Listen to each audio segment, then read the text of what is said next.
여러분, 조선시대에 초고속으로 승진한 분이 두 분 계십니다. 첫 번째는 이순신 장군입니다. 그는 유성룡의 청거로 종육품에서 정읍현감에서 전라자수사 정상품으로 파격 승진했습니다. 대단한 것이죠. 또 한 사람이 있는데 중종시대의 사람, 조선을 개혁하려고 했던 한 인물 조광조입니다. 그는 종육품에서 중종의 사랑을 받았기 때문에 정이품 대사원까지 승진했습니다. 그의 소망은 조선을 정도전이만 했던 모범적인 국가를 만드는 것이 소망이었습니다. 하지만 여러분, 나라를 모범적으로 만들려고 그러면 기득권들이 가만히 있겠습니까? 그 당시에 기득권을 훈구 세력이라고 그러는데 그들이 가만히 있지 않았습니다. 조광조를 반드시 척결해야 된다는 마음을 먹기 시작했습니다. 그래서 그들은 기발한 방법을 찾아냈습니다. 그것이 나뭇잎에 갑자기 벌레가 주초위왕이라는 글자를 썼다는 것입니다. 그걸 중종에게 가져간 것입니다. 이 당시에 중종의 마음은 조광조가 싫어지기 시작했습니다. 왜냐하면 경연을 너무 많이 시키는 것입니다. 공부를요. 여러분, 조선시대 왕 아무나 못하는 것입니다. 얼마나 많이 공부를 했는지 그래서 일찍 죽었다는 얘기도 있습니다. 근데 그 나뭇잎에 뭐라고 쓰여져 있냐면 주초위왕이라는 겁니다. 주와 초를 합치면 조가 됩니다. 위 된다, 조가 된다, 위 왕이 된다. 조씨가 왕이 된다는 얘기입니다. 자, 중종이 이걸 보았던 것입니다. 기득권 세력들은 조광조가 반역했다고 주장하기 시작했습니다. 중종은 이제 조광조가 싫어졌으니 이 말을 받아들였습니다. 결국 조광조는 파격 승진을 했던 인물이고 조선을 모범적 국가로 만들려고 몸부림을 쳤지만 기득권의 잘못된 주장으로 죽음을 맞이하게 되었습니다. 여기서 여러분, 주장이라는 단어가 나옵니다. 주장. 잘못된 주장을 해서 조광조가 죽었죠. 주장이라는 단어는 국어사전에 이런 의미로 되어 있습니다. 자신의 의견이나 권리를 내세운다. 저는 오늘 말씀을 준비하면서 주장한 사람이 성경에 한 명 또 나오는 것을 보았습니다. 그가 바로 오늘 본문에 나와 있는 여호수아입니다. 여러분, 여호수아는 훈구 세력들과 같은 잘못된 주장을 한 사람이 아니었습니다. 하지만 여호수아는 말도 안 되는 주장을 했습니다. 도대체 그가 선포한 주장이 무엇일까요? 그가 하나님 앞에 선포했던 주장, 잘못된 주장이 아니라 말도 안 되는 주장이 무엇이었을까요? 이 주장을 통해 하나님께서 저와 여러분의 삶 속에 무엇을 말씀하고 싶으실까요? 이 주장을 통하여 하나님이 내 삶 속에, 여러분의 삶 속에, 저와 여러분의 삶 속에 어떻게 도와주기를 원하실까요? 그게 오늘 말씀의 중심입니다. 12절 말씀을 보겠습니다. 다 같이 한번 읽어볼까요? 여호수아가 여호와께 아뢰되 이스라엘 목전에서 이르되 태양아 너는 기브온 위에 머물러라. 달아 너는 야이론 골짜기에 그리할지어다 하매, 주장하매. 여러분, 지금 말도 안 되는 주장을 지금 기본이 하고 여호수아가 하고 있는 거예요. 태양아 너는 멈춰라. 달아 너는 머물러라. 전쟁 중입니다. 해가 떨어지고 달이 뜨면 밤이 오는 겁니다. 여러분, 이런 상태라면 남은 적을 소탕할 수가 없습니다. 날이 밝아 있어야 하는 것입니다. 그래서 여호수아는 전쟁의 승리를 위하여 선포했습니다. 주장했습니다. 뭐라고 주장했습니까? 도무지 이해 안 되는 주장을 한 것입니다. 태양아 멈춰라.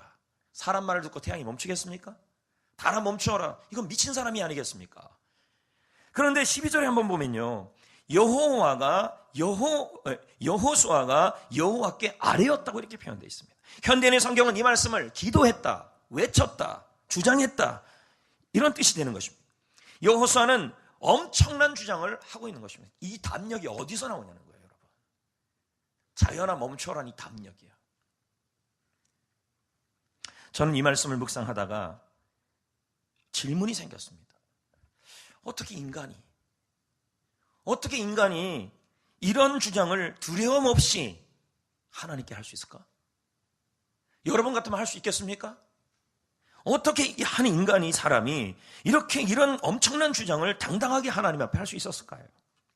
그런데 중요한 건요, 조금 이따 살펴보겠지만 하나님이 여호수아의 주장을 들어주십니다. 왜 그랬을까요? 자, 고개를 전부 드세요, 여러분. 자, 눈을 감고 벌써 주무시려는 분들이 보입니다. 고개를 다 듣고, 자, 이렇게 물론 여러분이 그럴 겁니다. 목사님, 눈 감고도 다 듣습니다. 라고 얘기했을 것입니다. 그러나 예배의 기본 태도는 고개를 들고 저를 바라보는 것입니다. 아멘. 자, 눈을 전부 뜨시고요. 그리고 좀 있다가 벌써 얘기했잖아요. 이 얘기는 제가 한 얘기잖아요. 하나님이 이 약속을 들어주셨습니다. 왜요? 도대체 왜 하나님께서 이 엄청난 주장을 들어줄 수밖에 없었냐는 거죠. 그리고 여호수아는 어떻게 이렇게 담당한 게 주장을 할 수 있었냐는 거죠. 여호수아는 하나님의 약속을 근거로 주장했기 때문입니다. 여러분, 먼저 하나님은 여호수아에게 승리에 대한 약속을 여호수아 10장 8절에 하셨습니다. 자, 8절을 한번 볼까요? 그때 여호와께서 여호수아에게 이르시되 두려워하지 말라. 내가 그들을 내 손에 넘겨주었으니 그들 중에서 한 사람도 너를 당할 자가 없으리라 약속하셨어요. 하나님은 가나안의 연합군과 전쟁 전에 여호수아에게 승리를 이미 약속해 주셨어요. 여호수아는 이 하나님의 약속을 받았어요. 여호수아는 무모하게 태양과 달을 멈춰달라고 하나님께 주장한 게 아니었다는 거예요. 여호수아는 하나님의 약속을 기초로 해서, 하나님의 약속을 근거로 해서 하나님께 외치고 주장하고 선포했단 말입니다. 그래서 어떤 일이 일어났습니까? 하나님께서 여호수아의 이 엄청난 주장을 어떻게 하셨습니까? 14절을 한번 보겠습니다. 자, 읽어볼까요? 시작. 여호와께서 사람의 목소리를 들었대요. 그럼 이 목소리가 어떤 목소리예요? 하나님의 약속으로 주장한 목소리예요. 태양아 멈춰라. 왜 이렇게 멈추라는 걸 했어요? 승리를 주셨으니 하나님께서 승리를 주셨으니 달도 태양도 멈추게 해주셔야 합니다. 이 약속을 근거로 하신 거예요. 이 같은 날에는 전에도 없었고 후에도 없었다. 왜요? 여호와께서 싸워주셨다는 거죠. 여기 보면 목소리를 들었다는 단어가 나와요. 그럼 이 목소리를 듣다라는 단어가 원문의 뜻이 너무 재밌어요. 기꺼이 들어주다, 순종해주다. 여러분, 순종은 사람이 하나님께 하는 거예요. 맞지 않아요? 순종은 사람이 하나님께 하는데 지금 뭐라고 얘기하냐면 하나님이 사람의 말을 기꺼이 들어줬는데 마치 뭐 하는 것처럼요? 순종하는 것처럼. 왜요? 왜 그렇게 했다는 거예요? 여호수아가 하나님의 약속을 근거로 주장했기 때문이라는 말이에요. 실제로 여러분, 이 약속을 하나님이 들어주셔서 태양이 멈추고 가나안 연합군을 완전히 전멸시켜버립니다. 실제로 미 우주항공국에서 한번 제가 말씀드렸지만 과학자들이 컴퓨터 계산을 하다가 지구 시간이 24시간 하루가 비는 거예요. 이 이유를 찾아보려고 그랬다는 거죠. 여기도 찾아보고 저기도 찾아보고 계속 찾아봤지만 찾을 수 없었어요. 그러다가 성경을 보니까 그 답이 나와 있다는 거예요. 히스기야 왕 때에 히스기야가 4병이 나을 거라면 하나님 해시계가 10도 물러가게 해달라는 그런 증거를 보여달라고 그랬어요. 이사야서에 나옵니다. 성경 좀 읽어본 분들 아셔요, 몰라요? 압니다. 이 10도가 바로 계산하면 40분이에요. 거기다가 오늘 우리가 읽은 태양이 멈추고 달이 멈춘 이 시간이 23시간 20분이에요. 합치면 정확하게 24시간이에요. 여러분, 아무튼 하나님은 사람의 말을 듣고 태양을 멈추게 한 거예요. 하나님은 여호수아의 말을 듣고 달을 멈추게 했어요. 왜 하나님은 여호수아의 말을 듣고 들어주었을까요? 왜 하나님은 여호수아의 말을 기꺼이 들어주었을까요? 바로 약속으로 주장했기 때문이에요. 약속을 근거로 주장했기 때문이에요. 그럼 여러분, 저와 여러분에게 약속은 뭡니까? 구약이 옛날 약속이잖아요. 신약은요, 새로운 약속이잖아요. 그럼 약속이, 우리에게 주신 약속이 뭐예요? 성경 말씀이에요. 하나님은 우리가 성경 말씀으로 주장하고 성경 말씀으로 말하고 성경 말씀을 기초로 구하기를 원한다는 말입니다. 그러면 하나님이 들어주지 않을 수가 없다라는 말이 되는 겁니다. 왜요? 하나님은 약속한 것은 들어주시는 분이십니다. 로마서 4장 21절 말씀에 약속하신 그것을 능히 이루시는 하나님이시라는 겁니다. 하나님은 약속했다면 능히 이루어준다는 말이에요. 그러므로 우리가 주장할 때 무엇으로 주장해야 되냐면 하나님의 약속으로 주장하고 하나님의 말씀으로 주장하고 하나님 말씀으로 구하고 하나님 말씀으로 말하면 하나님은 약속하신 것을 이루어주시는 분이시기에 들어줄 수밖에 없다는 거죠. 자녀들은 부모에게 뭔가를 요구합니다. 그럴 때 아무 근거 없이 요구하면 부모는 들어주지 않아요. 엄마 들어줘요. 아무리 울고 불고 해도 근거가 없으면 어렵습니다. 웬만하면 들어주긴 하겠지만요. 그런데 이 부모가 들어줄 수밖에 없을 때가 있어요. 바로 부모가 한 약속을 근거로 아이가 주장할 때 부모는 어쩔 수 없어요. 그래서 여러분, 아이들과 약속할 때는 조심해서 하셔야 돼요. 왜냐하면 약속하고 나서 안 들어주면 우리 엄마는 약속 안 들어주는 사람으로 신뢰를 잃어버리고 거짓말통이가 됩니다. 그래서 가능하면 약속을 뭐 해주려고 그럴 때 약속할게 이렇게 하면 안 돼요. 제가 방법을 알려드리겠습니다. 기도해보고 결정할게 이렇게 하십니다. 또는 생각해보고 결정할게. 됐고요, 여러분. 아이들에게 한번 놀이동산 간다고 약속을 해보세요. 이 약속을 하게 되면 그때부터 아이는 어떻게 하냐면 자기가 돈도 없는데 당당하게 요구합니다. 아빠가 놀이동산 데려간다고 약속했잖아요. 놀이동산 가요! 이렇게 갑니다. 당당해요. 맡겨놓은 것도 아닌데.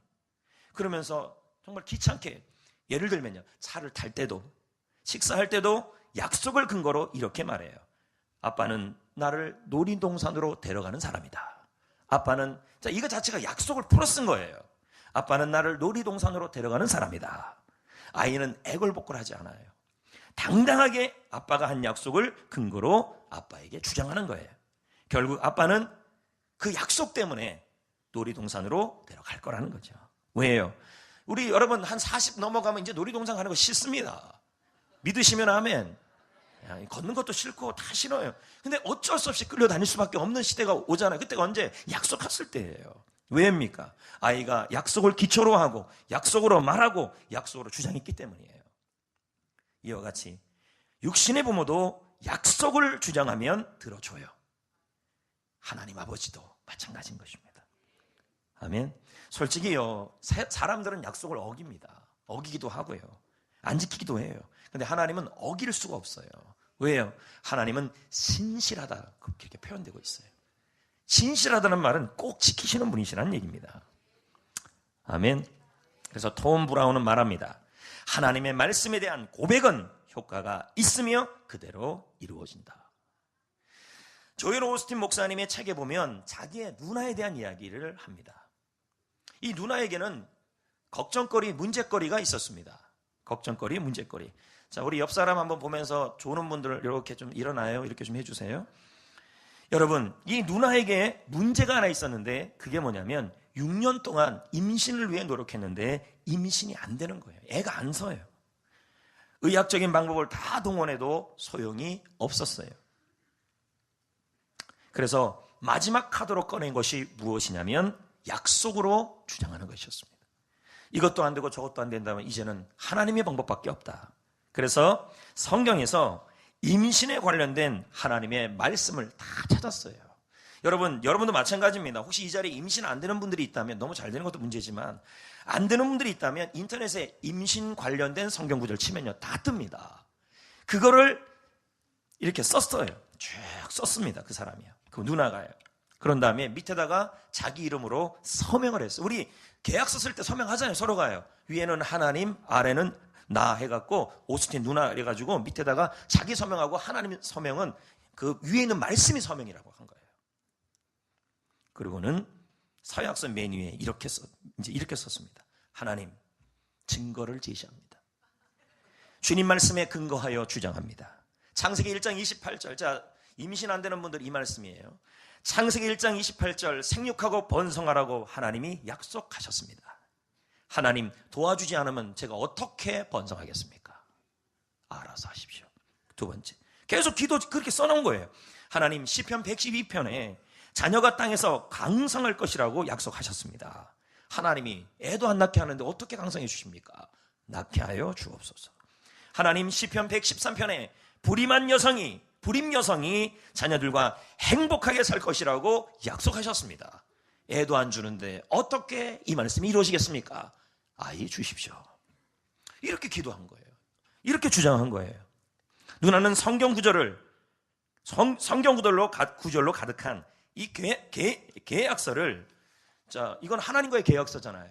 위에는 약속, 아래는 자기 사인, 이거를 냉장고 거울 앞에 붙여놓고, 화장실 거울 앞에 붙여놓고, 볼 때마다 약속을 근거하여 주장하기 시작했습니다. 여러분, 의학적으로 안 됐는데, 제가 아까 그랬잖아요. 하나님은 약속으로 말하면, 약속으로 주장하면 그 어떤 것도 들어주시는 분이에요. 마치 순종하듯이요.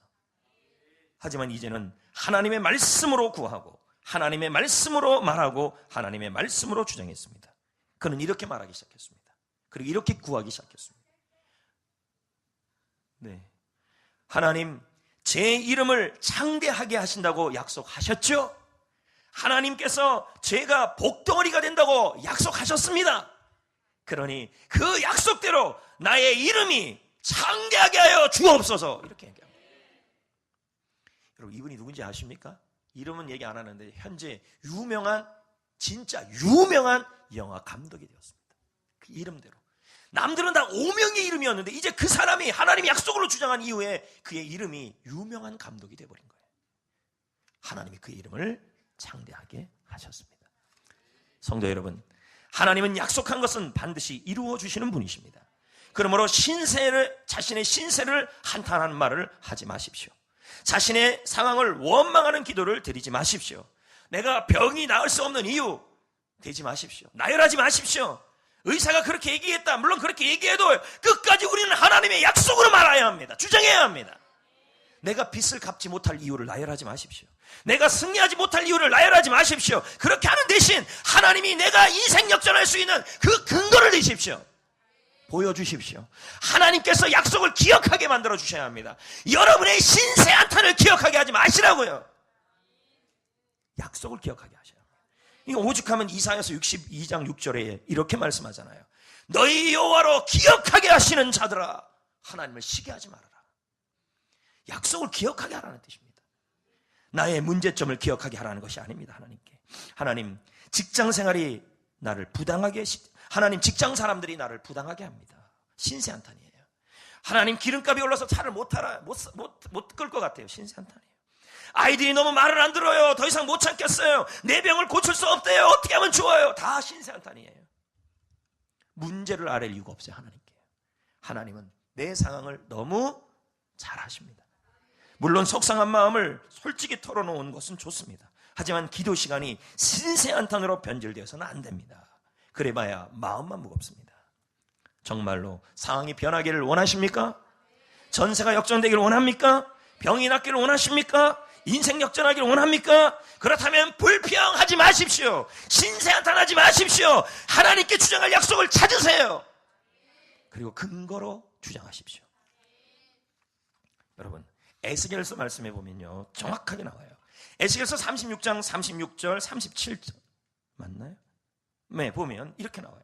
약속이 나와요. 너희 사방에 남은 이방 사람들이 나 여호와가 무너진 것을 건축하며 항폐한 자리에 심는 줄을 알리라. 나 여호와가 말하였으니 이루리라. 이게 약속이었어요.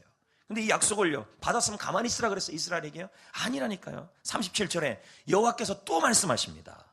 그래도 이스라엘 족속이 이같이 자기들에게 이루어 주시기를 내게 구하라, 주장하라. 뭘요? 앞에 있는 36절을 가지고 약속을 주장하라는 말이에요. 그냥은 이루어지지 않아요. 찰스 캡스는 말합니다. 응답받는 기도는 하나님이 세워놓으신 영적 법칙, 즉 법칙이 있어요. 하나님의 말씀으로 드리는 기도이다. 하나님의 말씀으로 말하라.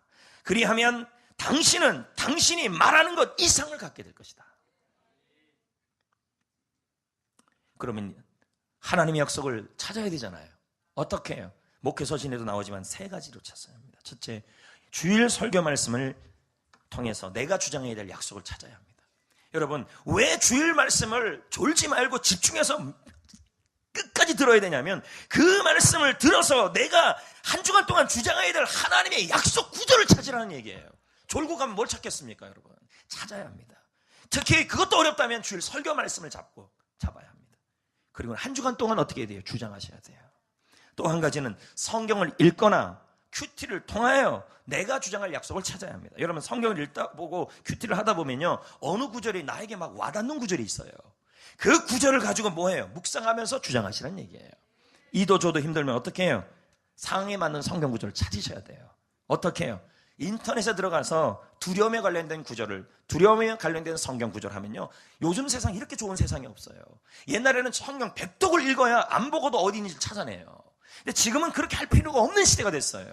어떻게 해요? 인터넷 검색만 하면 돼요. 쭉 떠버려요. 그냥요. 임신에 관련된 구절 쭉, 영향력에 관계되는 쭉, 더 이상 임신 안 돼야 될 구절 쭉 다 떱니다.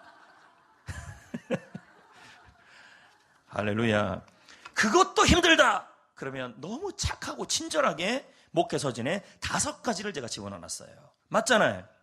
여러분, 염려와 두려움을 물리치는 약속, 이사야 54장 14절이에요. 다 같이 한번 읽어볼까요? 학대가 내게서 멀어질 것인즉. 그러면요, 학대를 당하거나 두려운 일이 일어나거나 공포를 당할 때 이 약속으로 말해야 돼요. 하나님께서 학대가 내게 멀어진다고 약속하셨습니다. 하나님께서 두려움이 나에게 오지 않는다고 약속하셨습니다. 공포가 가까이 하지 않는다고 약속하셨습니다. 그러니 학대와 두려움과 공포가 다 떠나가게 하여 주옵소서. 이렇게 약속으로 주장해야 돼요. 물질적 필요가 필요한 분들, 빌립보서 4장 19절 늘 강조하는 것입니다. 하나님께서 모든 쓸 것을 채워주신다. 다음, 인도에 대한 약속. 우리가 어디로 가야지, 어떻게 살아가야지, 내 자녀를 어떻게 끌어가야지 깝깝할 때가 있잖아요. 그때 고민하지 마세요. 주여 인도하여 주옵소서 이렇게 하지 말고 잠언 3장 6절을 사용하셔야 됩니다. 너는 범사의 그를 인정하라. 그리하면 내 길을 지도하시리라. 어떻게 하면 됩니까? 하나님, 저는 지금 범사의 여호와를 사랑하고 예배하고 있사오니 주께서 내 아이의 길을, 내 앞길을 인도하여 주심을 약속하셨사오니 주여 지도하여 주옵소서. 하나님이 지도하십니다. 네 번째, 자녀에 대한 약속입니다. 우리 속 썩이는 자녀들 많잖아요. 그런 아이들을 향하여 속 그만 썩이고 약속을 주장하셔야 돼요. 신명기 28장 13절에 여호와께서 너로 머리가 되게 하고 꼬리가 되지 않게 하고 위에만 있고 아래 있지 않게 합니다. 잠언 31장 28절에 그 자녀들이, 그 자식들이 일어나서 감사하게 된다. 이 두 말씀을 사용하시라는 거죠. 신문에 잠깐 보니까 이성미의 둘째 딸이 있고 첫째 아들이 있는데 첫째 아들은 이런 효자가 없다는 거예요. 사실은 제가 한번 얘기했지만 이성미의 첫째 아들이 얼마나 많이 속을 썩였습니까?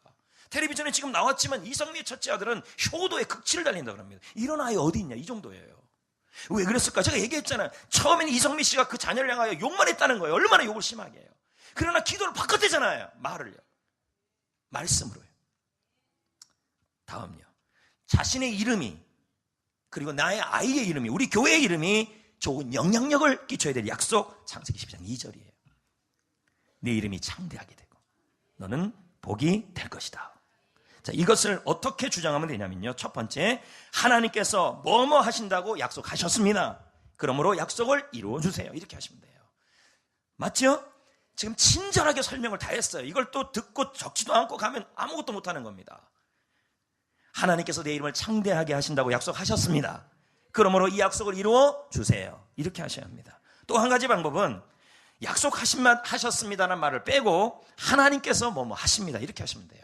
하나님께서 내 이름을 창대하게 하십니다. 이게 또 생기도예요. 예를 들면 아까 그 얘기했잖아요. 우리 아빠는 나를 에버랜드 데려가신다. 자, 근데 약속이라는 단어는 뺐지만 아빠도 알고 나도 아는 내용 아닙니까? 예? 걸어갈 때 길잖아요. 하나님은 나를 창대한다고 약속해서 약속을 이루어주세요. 이건 기도할 때는 그렇게 하는 거예요. 걸어갈 때, 앉으나 서나 할 때는 이렇게 하시면 돼요. 하나님이 내 병을 고쳐주심을 약속하셨습니다. 하나님이 채찍에 맞음으로, 예수님이 채찍에 맞으면 내 병을 나은다고 약속하셔서, 이건 기도할 때 그렇게 하시고요. 하나님은 내 병을 치유하셔 주십니다. 이렇게 약속을 근거로 하시라는 얘기죠. 여러분, 지금 중병에 걸렸습니까? 병원에서 가망이 없다 합니까? 그건 병원의 얘기죠. 기름값이 없다고 기름값이 고공행진을 하고 있습니까? 직장 사람들이 여러분을 부당하게 대우하고 있습니까? 이때 우리는 좌절하기 쉽습니다. 그래서 하나님께 사람들 앞에 신세한탄합니다. 다시 말씀드립니다. 사람 앞에, 하나님 앞에 신세한탄한다고 해결되는 일은 없습니다.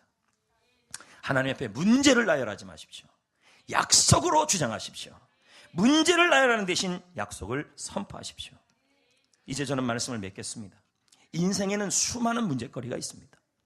그 문제들 앞에 우리는 신세한탄을 합니다. 내가 성공할 수 없는 이유, 내가 병이 나을 수 없는 이유, 내가 안 되는 이유, 내가 빚을 갚을 수 없는 이유, 내가 내 자신이 안 되는 이유, 그렇게 기도하고 그렇게 말하고 그렇게 사람들과 교제합니다. 안 됩니다, 여러분. 이제부터 하나님의 약속을 근거로 말하십시오. 주장하십시오. 강인훈 목사님의 말로 오늘 설교를 마치려고 합니다. 말씀을 통해 기도하고 말씀을 통해 말하면 당신의 미래가 결정될 것이다. 그래서 그것을 다시 당신의 현재로 가져오게 한다. 현재와 미래를 가장 잘 사는 방법이 뭔지 아십니까? 하나님의 약속으로 주장하는 것입니다. 오늘 이 시간 이후 사람들을 만날 때, 하나님께 기도할 때 적용하셔야 합니다. 하나님의 약속, 여러분의 18번 약속들이 있어야 합니다. 그 약속을, 지금 여러분의 힘든 상황을 맞받아칠 만한 하나님의 약속을 찾으셔야 합니다. 그것을 오늘 이 5구절에서 찾든지 인터넷에서 찾든지 자녀를 위해서 찾든지 해보십시오. 아니, 임신을 위해서 그렇게 분당 서울대병원까지 가면서 말씀 한 구절 못 찾습니까, 여러분? 찾을 수 있잖아요. 찾아야 합니다. 그리고 주장하셔야 합니다. 하나님은 내가 약속으로 주장하면 이루어 주시는 분이십니다.